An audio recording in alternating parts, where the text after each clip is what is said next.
सर्वेभ्यो नमो नमः। हमारे चैनल में आप लोगों को फिर स्वागत है। पिछले वीडियो में हम उपसर्ग के ऊपर चर्चा किए थे। आज हम अव्यय प्रकरण के ऊपर चर्चा करेंगे। अगर हमारा वीडियो अच्छा लगेगा तो आप लोग उसको लाइक कीजिए, सब्सक्राइब कीजिए और बेल बटन को प्रेस कर दीजिएगा। अगर आगे भी उसको शेयर कीजिएगा। अगर आप लोगों का कुछ संदेह है, डाउट है तो कमेंट बॉक्स में नीचे जाके लिख सकते हैं। अव्यय प्रकरणम, अव्यय को हम तोड़ते हैं। अ प्लस व्यय। अ का मतलब होता है नहीं, व्यय का मतलब होता है परिवर्तनम। जिसका कोई परिवर्तन नहीं होता है, समान रूप में प्रयोग होता है, उसे अव्यय कहा जाता है। उसके ऊपर एक श्लोक भी है, जैसे इधर लिखा गया है, आप लोग देखिएगा। सदृशम त्रिषु लिंगेषु सर्वासु च विभक्तिषु वचनेषु च सर्वेषु यन्न वेति तदव्ययम्। और एक बार मैं रिपीट करता हूं, आप लोग भी बोलिएगा। सदृशम त्रिषु लिंगेषु सर्वासु च विभक्तिषु वचनेषु च सर्वेषु यन्न वेति तदव्ययम्। उसका मतलब क्या है, समझते हैं। जो सदृशम त्रिषु लिंगेषु, जो तीनों लिंगों में जिसका रूप समान होता है। सर्वासु च विभक्तिषु, इसका मतलब क्या है, सभी विभक्ति मतलब 7 विभक्ति में जिसका रूप समान होता है। और वचनेषु च सर्वेषु, जिसका तीनों वचन में भी रूप समान होता है। हमारा वचन 3 प्रकार का है और विभक्ति 7 प्रकार के होते हैं और लिंग भी 3 प्रकार के होते हैं। तो लिंग, विभक्ति और वचन में जिनका कुछ भी परिवर्तन नहीं होता है, वो समान रूप से प्रयोग होते हैं, उसका नाम अव्यय है। उसे हम अव्यय पद कहते हैं। तो ये अव्यय हमारे पीछे, उससे पहले मैं कुछ बताना चाहता हूं कि पद, आप लोगों को पता होगा कि पद 5 प्रकार का होता है। तो क्या क्या होता है कि विशेष्य पद होता है, विशेषण पद होता है, सर्वनाम पद होता है, क्रियापद होता है और अव्यय पद होता है। लेकिन ये अव्यय पद को छोड़कर बाकी सभी पदों में परिवर्तन होता है। जैसे हम लोग और बोलेंगे कि एक राम शब्द होता है, ये संज्ञा पद होता है, विशेष्य पद होता है कि रामः रामौ रामाः। एक विशेषण पद बोलेंगे सुंदर, सुंदरम सुंदरे सुंदराणी या सुंदरः सुंदरो सुंदराः। और सर्वनाम पद बोलेंगे तो सह तौ ते, ऐसा तौ यते, अयम इमौ इमे, इस तरह होता है। क्रियापद बोलेंगे तो गच्छति गच्छता गच्छन्ति, रोचते रोचते रोचन्ते, इस तरह। ये सभी शब्दों का और धातुओं का परिवर्तन होता है, लेकिन जो अव्यय पद होता है उसका कुछ भी परिवर्तन नहीं होता है। वो सीधा सीधी उसी तरह हम लोग प्रयोग करते हैं, वाक्य में प्रयोग करते हैं। दूसरे में होता है, एक प्रश्न हमें पूछते हैं आप लोग, हम अव्यय पद क्यों सीखेंगे, क्यों सीखते हैं अव्यय पद? आप लोग बोलिएगा अव्यय पद हम क्यों सीखते हैं? तो अव्यय पद तो एक हमारा जो अनुप्रयुक्त व्याकरण है, उसका जितने भी आइटम्स है, जितने भी हमारे प्रश्न है, उससे एक अव्यय पद एक आइटम होता है। लेकिन इसके बावजूद भी हम लोग अव्यय पद को हम लोग कहाँ प्रयोग करते हैं, सोचिएगा। हम लोग कहाँ प्रयोग करते हैं अव्यय को? एक आइटम होता है राइटिंग्स में चित्र वर्णनम। ये चित्र वर्णनम भी अव्यय पद को प्रयोग करते हैं। और 2-3 साल हुआ एक नया आइटम राइटिंग्स में, रचनात्मक कार्य में वो दिया गया है, उसका नाम अनुवाद प्रकरण, जो हिंदी से संस्कृत को अनुवाद करते हैं।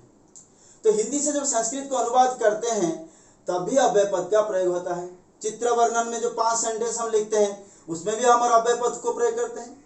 और बाकी जो अलग आइटम होता है अव्यय का, जो अनुप्रयुक्त व्याकरण में आता है, तो वो भी हम लोग करते हैं। इसीलिए अव्यय पद को हम लोग सीखना चाहिए। जब अव्यय पद को हम नहीं सीखेंगे तो अनुवाद प्रकरण में या चित्र वर्णन में या अव्यय को जब हम फिलअप्स करेंगे उससे भी हम लोग का मुश्किल होगा। लेकिन ये अव्यय बहुत आसान है, बहुत आसान है। हम आसानी तरीके से हम लोग समझाएंगे और आप लोग अच्छी तरह भी समझ पाएंगे, ये आशा रखते हैं। अव्यय पद तो बहुत प्रकार के होते हैं। ये सभी अव्यय पदों को एक अलग अलग क्लास में, श्रेणी में उसको हम लोग विभाजित किए हैं। बहुत अच्छा लगेगा आप लोग हम देखेंगे। तो पहले चलिए अभी देखते हैं कि यहाँ समय बोधक, जिस अव्यय पद से समय का बोध होता है, तो समय बोधक अव्यय पद कहा जाता है।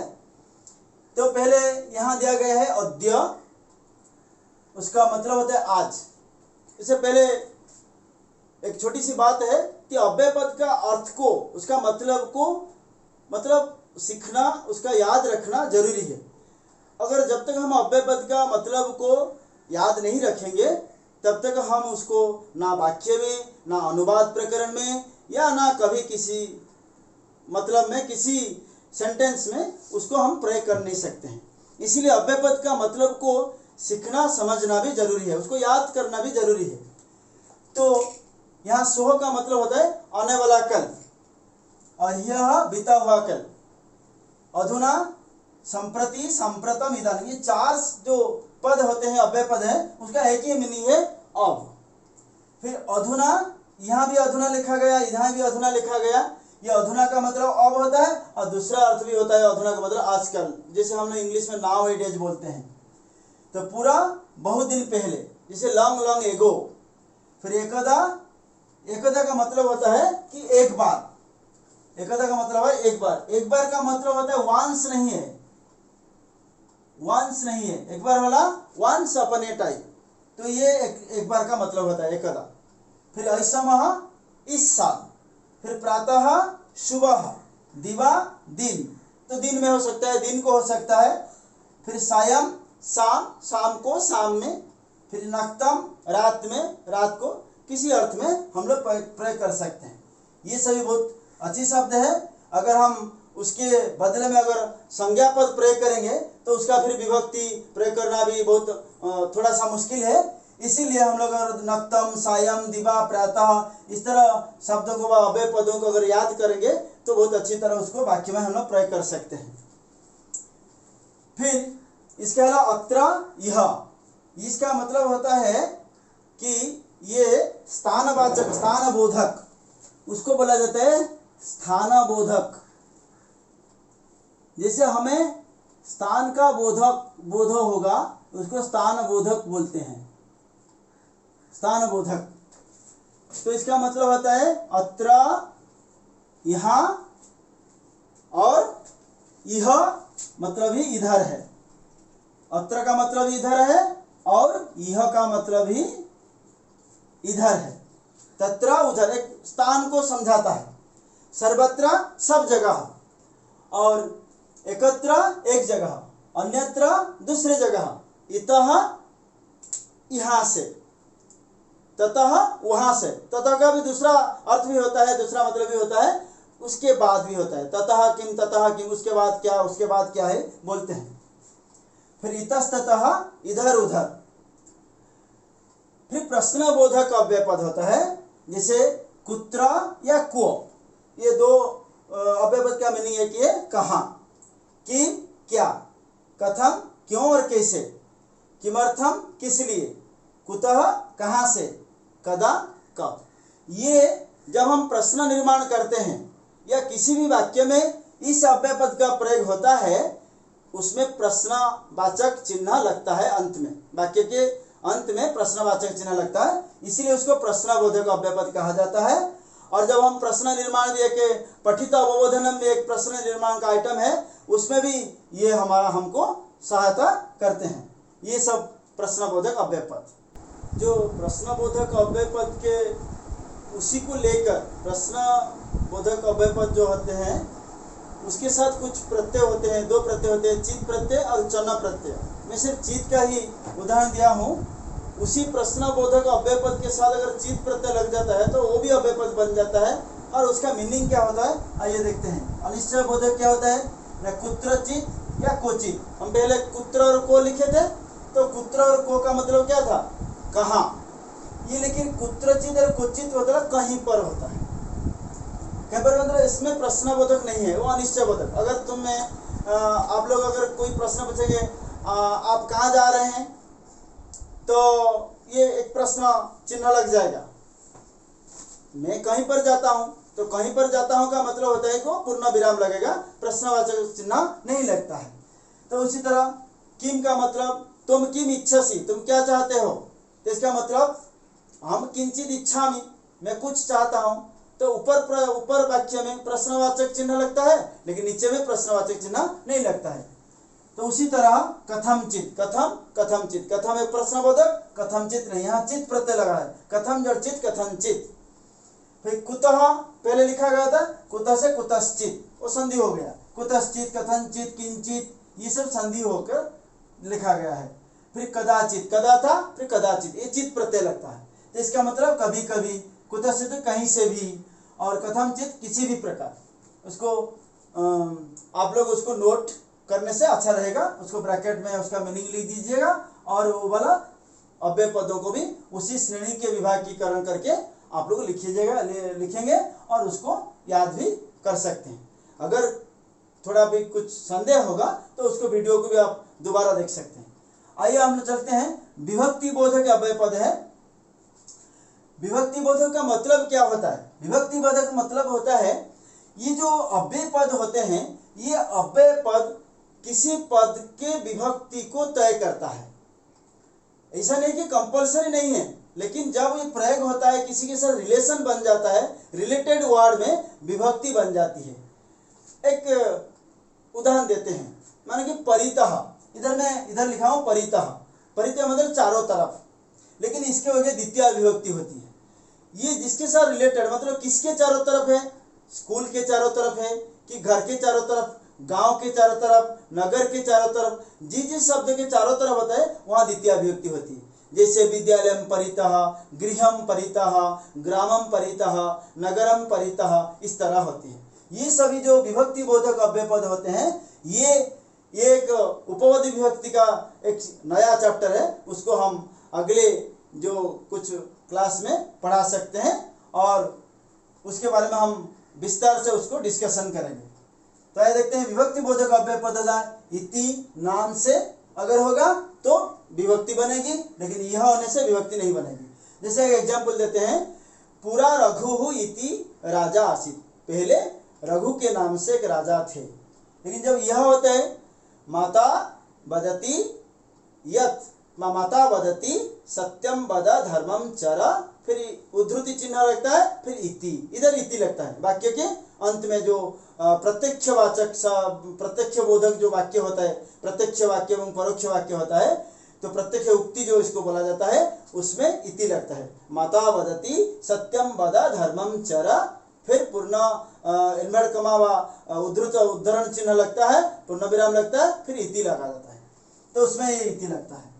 फिर नीचे चलते हैं, अभितः, अभितः मतलब सामने, अंतरेणा और बिना, ये दो अव्यय पद है, अंतरेणा बिना, सिवाय व के बिना भी बोला जा सकता है।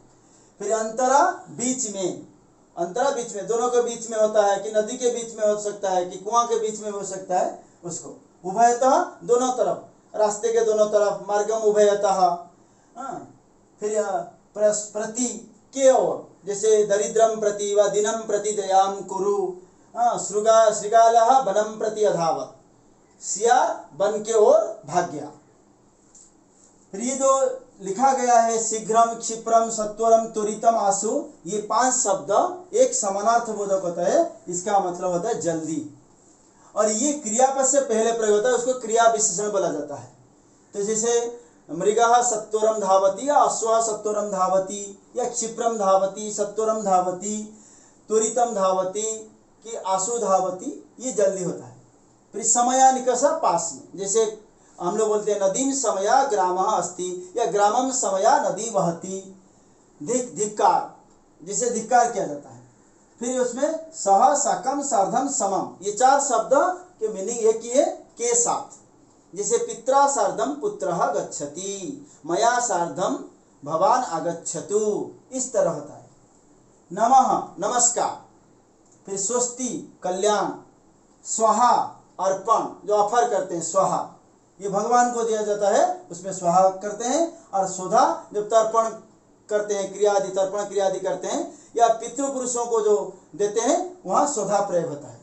फिर अलम का 2 मीनिंग होता है, बेकार होता है और समर्थ होता है। जैसे अलम ने रामः रावणाय अलम, मल्लः मल्लाय अलम, ये समर्थ के लिए, और विवादेन अलम, कलहेन अलम, अतिभ्रमणेन अलम, ये बेकार के लिए प्रयोग होता है। बही बाहर, फिर ग्रामाद वही नदी बहती, आरात पास में हो सकता है, दूर में भी हो सकता है। जैसे नगरात आरात जंगलम अस्ति या वनम अस्ति, तो आरात का पास में भी समझा सकता है, दूर में भी समझा सकता है। रीते के बिना, प्राक पूर्वम के पहले, परम अनंतरम के बाद, जैसे भोजनात् अनंतरम या भोजनात् परम विश्रामम कुरु, इस तरह होता है। अभी जो कंटिन्यू करते हैं कि जो विभक्ति बोधक अव्यय पद है, ये पुरतः, पुरः, पुरस्तात्, अग्रतः, समक्षम, ये 5 शब्द का मतलब एक ही है, उसका मतलब सामने। जैसे मंदिरस्य पुरतः कि मम पुरस्तात्, शिक्षकस्य पुरः, इस तरह उसे सभी का मतलब होता है सामने। पृष्ठतः पश्चात, पीछे, जैसे विद्यालयस्य पृष्ठतः कि वृक्षस्य पृष्ठतः कि ग्राम गृहस्य पृष्ठतः, मम पृष्ठतः, इस तरह। उपरि, ऊपर, अधः, नीचे, सकृत एक बार, तो एकदा एक बार होता है, फिर सकृत भी एक बार होता है। तो एकदा एक बार जो होता है वंस अपॉन ए टाइम, यहाँ जो सकृत एक बार है वंस, जैसे ऋषि दिन में एक बार खाते हैं, तो इसीलिए ये वाला होता है, तो सकृत की मतलब एक बार। असकृत उसका अपोजिट होता है बार बार। फिर दिहि 2 बार, त्रिहि 3 बार, फिर 4 बार को क्या बोल रहे, चतुहु, 5 बार को फिर पंचकृत्वः। इसके बाद जितने भी संख्यावाची शब्द आते हैं उसके बाद फिर कृत्वः उसके साथ अगर जोड़ देते हैं तो 12 आ जाता है। जैसे 6 टाइम्स या 6 बार होगा तो षड्कृत्वः, सप्तकृत्वः, अष्टकृत्वः, नवकृत्वः, दशकृत्वः, ठीक है, ये वाला। तो कृत्व जोड़ देने से संख्या का 12 आ जाता है, उतने बार होते हैं। उसके बाद आता है अंतिकम, पास में। अभ्यंतरम, अंतः, ये 2 शब्द होते हैं, उसका मतलब अंदर।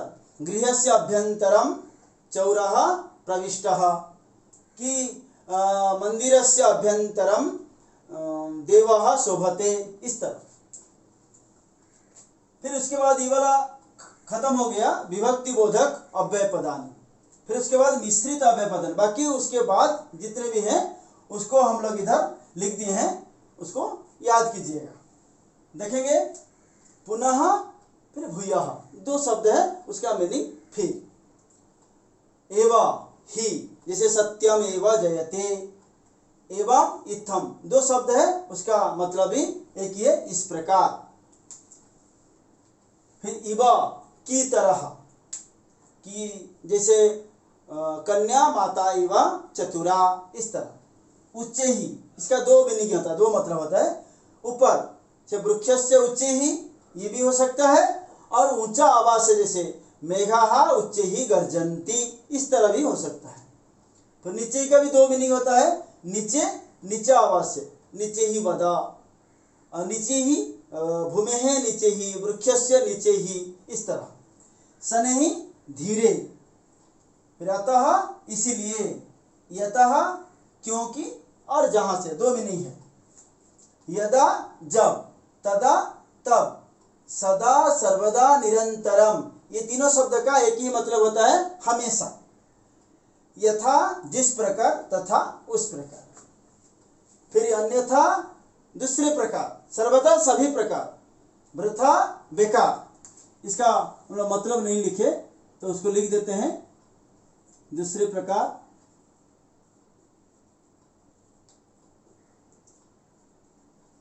सभी प्रकार,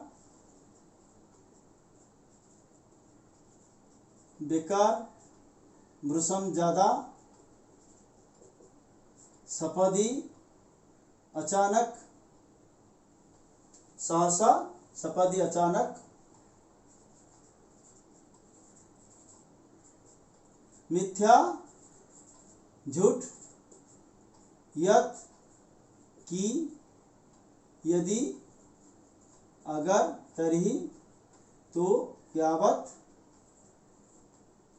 जब तक, या जितना, फिर तब तक, फिर उतना। नूनम, निश्चित, स्वयं, खुद, तू, परंतु, लेकिन, इस तरह।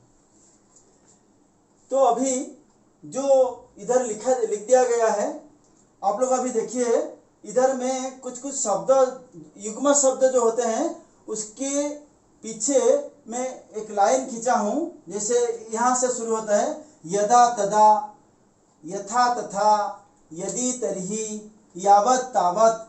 ये जो शब्द युग्म होता है इसका मतलब क्या है, थोड़ा सोचिए और आप लोग बोलिए क्या है इसके मतलब क्या है। उससे पीछे मैं इधर क्यों ये लाइन व रेखा में खींचा हूँ। इसका मतलब ये है कि जब इस वाक्य में यदा प्रयोग होता है उसी वाक्य में ये तदा भी प्रयोग होता है। मतलब इसमें यदा वर्षाः भवन्ति तदा मयूराः नृत्यन्ति, यथा तथा, यथा कर्म तथा फलम। इसी तरह वाक्य में ये शब्द युग्म प्रयोग होता है। ऐसा नहीं कि एक नहीं प्रयोग होगा, अगर एक में प्रयोग होगा दूसरे में ये वाला भी प्रयोग हो सकता है और एक ही की भी प्रयोग हो सकता है। लेकिन ये मतलब ये है कि ये जब प्रयोग होता है दूसरा भी उसके साथ भी प्रयोग होने से वाक्य संपूर्ण हो जाता है। अगर इस शब्द को अकेला वाक्य में प्रयोग करेंगे तो वाक्य अपूर्ण बन के रह जाता है, अपूर्ण रहता है। इसीलिए जब ये वाक्य बनता है तब ये वाक्य पूरा होता है, पूर्ण होता है। और ये वाला जैसे उसको बोलते हैं यौगिक वाक्य भी बन सकता है, उसको कंपाउंड सेंटेंस उसको बोला जाता है उसी तरह।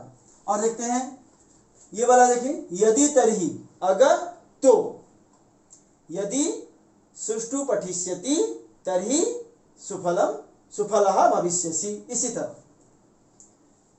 यावत, उसका दो मीनिंग है, जब तक, जितना। यावत इच्छसि तावत भोजनम कुरु, अहम यावत न आगच्छामि तावत त्वम अपेक्षस्व। अर्थात जब तक मैं नहीं आता हूं तब तक तुम इंतजार करो। ये यावत तावत होता है। फिर नुनाम निश्चित, फिर स्वयं खुद, किंतु, परंतु और तू, इसका तीनों शब्द है, उसका मीनिंग होता है लेकिन। लेकिन च का मतलब होता है और। ये च जहां प्रयोग होता है वहां एक से ज्यादा शब्द प्रयोग होने से उसके बाद च लगता है, बीच में च नहीं लगता है। जैसे रामः श्यामः च विपणिं गच्छतः या विद्यालयं गच्छतः, रामः श्यामः माधवः च, रामः च श्यामः च माधवः च नहीं लगता है, या रामः श्यामः च माधवः नहीं लगता है।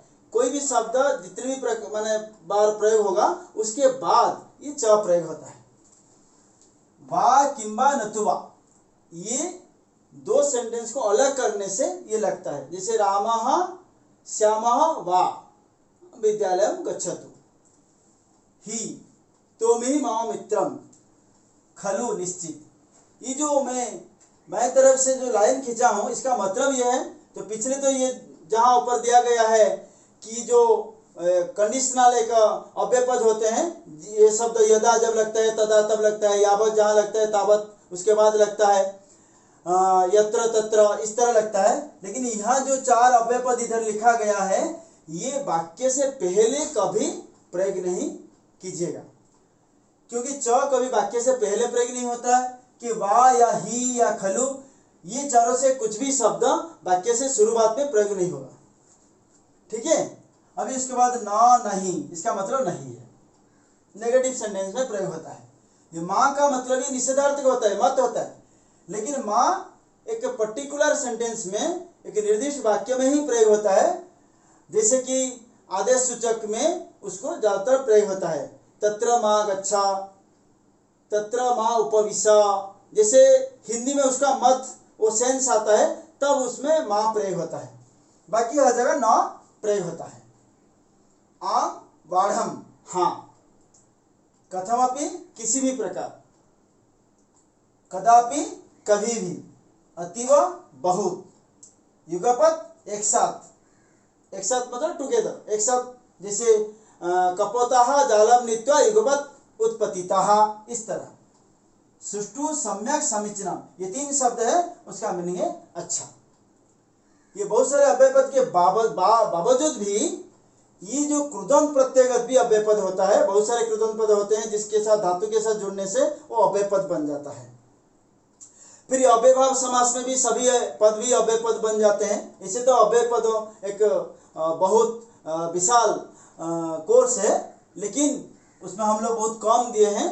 और बाकी हमारे कोर्स में तो 6 क्लास से 10 क्लास तक, कभी कभी 6 क्लास में 10-15 ठो है, फिर उसी से लेकर 15-20 इसी तरह 10वां क्लास में व 10th क्लास में ये 25-30 ऐसे अव्ययपद प्रयोग होते हैं। लेकिन हम लोग तो बहुत सारे अव्ययपद इसलिए दिए हैं कि अव्ययपद को अगर याद रखने से हमारे बहुत सारे जगह पर काम आता है।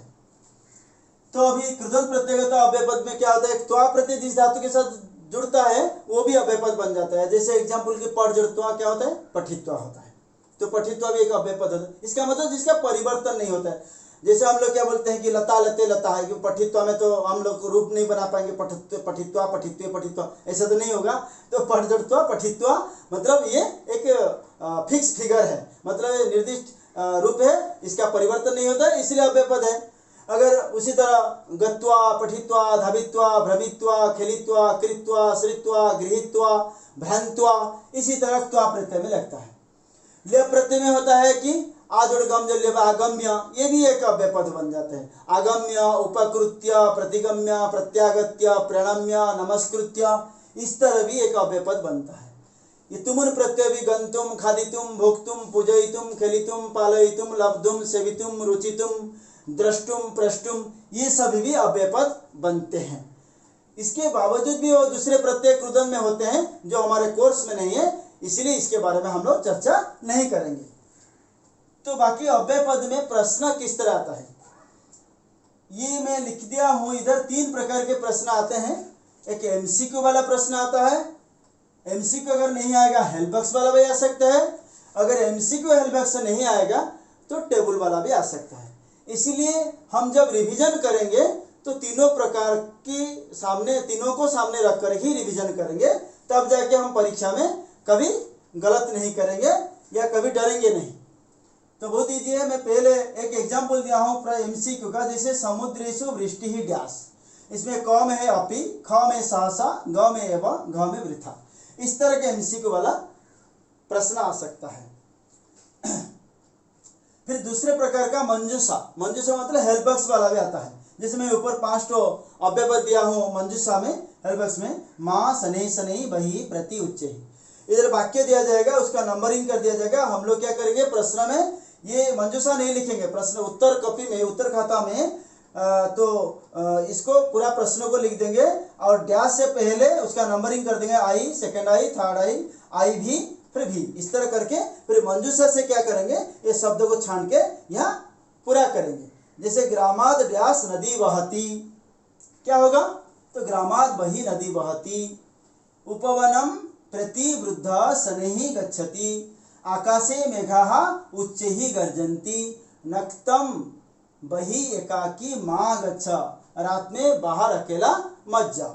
तो इसी तरह भी मंजूषा व हेल्प बॉक्स वाला भी परीक्षा में आता है। ज़्यादातर इस तरह ही आता है, कभी कभी टेबल वाला भी आ सकता है। जैसे हम लोग इधर एक टेबल में अहम, दूसरे लाइन में हम लोग दिए हैं 5 वर्ड है, ह्यः स्वः अधुना यदा कदा पुनः पुनः। फिर तीसरे स्तंभ में दिया हूँ देवालयम उपवनम पठनम सरोवरे भोजनम। फिर चौथे में दिया हूँ भ्रमामि करोमि अगच्छम खादामि तरिष्यामि। तो इसी को लेकर वाक्य एक एक बना के 5 वाक्य बनाने से हम लोग 5 मार्क मिल जाता है। कभी किसी कक्षा में अव्ययपद 3 मार्क होते हैं, किसी कक्षा में भी परीक्षा में 5 मार्क, अनुप्रयुक्त व्याकरण में 5 मार्क होते हैं। तो अव्ययपद का हम लोग इस तरह आज चर्चा किए हैं। आशा करता हूँ आप लोगों को अच्छा लगा होगा। आज इतना ही, धन्यवाद।